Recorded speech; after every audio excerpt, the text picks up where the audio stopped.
Assalamualaikum warahmatullahi wabarakatuh dan salam sejahtera. Jadi kumpulan kami hari ini akan membentangkan tentang pelancongan, iaitu satu artikel pilihan daripada Tourism Malaysia. Okey, kalau tahu tak apa itu pelancongan? Pelancongan ni adalah apabila seseorang tu dia pergi ke satu destinasi yang lain ataupun dia meninggalkan tempat kerja ataupun tempat tinggal mereka. Jadi menurut Mathieson dan Walsh, faktor ekonomi yang baik, faktor masa lapang, faktor mempunyai pengikutan, perkara inilah yang akan mendorong orang ramai ni pergi melancong. Tapi walau bagaimanapun, kalau kita tengok dalam Malaysia sekarang ni, trend pelancongan memang dalam keadaan menurunlah sekarang ni disebabkan oleh COVID-19 dan sebagainya. Jadi kerajaan ada laksanakan usaha dengan memperkenalkan satu dasar yang mempunyai 6 strategi utama untuk membangunkan balik pelancongan yang dalam negara kita ni. Dasar yang dimaksudkan oleh saudara Kamal sebentar tadi ialah Dasar Pelancongan Negara DPN 2020-2030. Dasar ini mempunyai 6 teras strategi utama. Strategi yang pertama ialah transformasi tadbir urus. Transformasi bermaksud perubahan. Seperti yang kita tahu, terdapat banyak kerenah birokrasi dalam tadbir urus negara.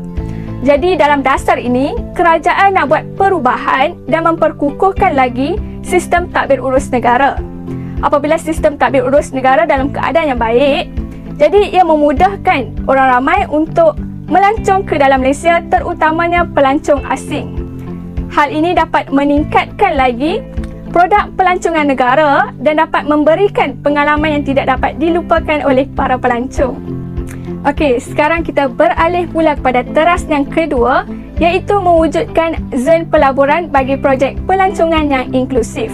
Zon pelaburan projek pelancongan diwujudkan adalah untuk meningkatkan kerjasama daripada sektor awam dan juga sektor swasta serta menarik lebih ramai pelabur, tidak kira pelabur tempatan ataupun antarabangsa, untuk melabur di dalam Malaysia. Jadi dengan adanya kerjasama ini, mereka dapat berkongsi idea dan dapat membuat perubahan bagi merancangkan lagi sektor pelancongan negara. Beralih kepada strategi ketiga, iaitu mempergiat digitalisasi pelancongan. Okey, kerajaan buat apa? Okey, kerajaan telah melancarkan satu platform yang diberi nama Digital Interactive Tourism Malaysia untuk menjenamakan pelancongan tempatan secara lebih interaktif. Melalui pendigitalan ini, pelancong khususnya dapat mengetahui mengenai pemasaran kawasan pelancongan, sistem terfaham penginapan lebih mudah serta transaksi bayaran secara dalam talian. Oleh itu, usaha ini memang dianggap sangatlah cemerlang kerana trend pelancongan sekarang ni itu kebanyakan daripada kita, saya sendiri, akan mencari maklumat di hujung jari. Strategi keempat iaitu memperkaya pengalaman dan kepuasan pelancong. Di sebalik pelancong melancong di negara kita untuk bergembira sahaja, kerajaan sekali lagi telah mengambil langkah proaktif dalam memastikan pelancong ni mendapat penerangan mengenai sejarah dan budaya sesuatu tempat yang dikunjungi. Oleh itu, wujud satu peranan iaitu interpretasi pelancongan di mana terdapat seseorang yang bertanggungjawab atau dikenali sebagai PIC untuk menerangkan warisan dan memberitahu pelancong mengenai daya tarikan di kawasan tersebut. Oleh itu, pelancong ni akan lebih seronok dan menikmati kawasan yang dikunjungi sebab mereka memang akan dapat tahu sepenuhnya tentang kawasan tersebut. Baiklah, saya serahkan kepada pembentang yang seterusnya. Baiklah, seterusnya strategi yang kelima ialah memperkukuhkan komitmen terhadap pelancongan lestari. Untuk pengetahuan semua, pelancongan lestari ini lebih mementingkan kepada aspek masyarakat, budaya, sejarah dan alam sekitar.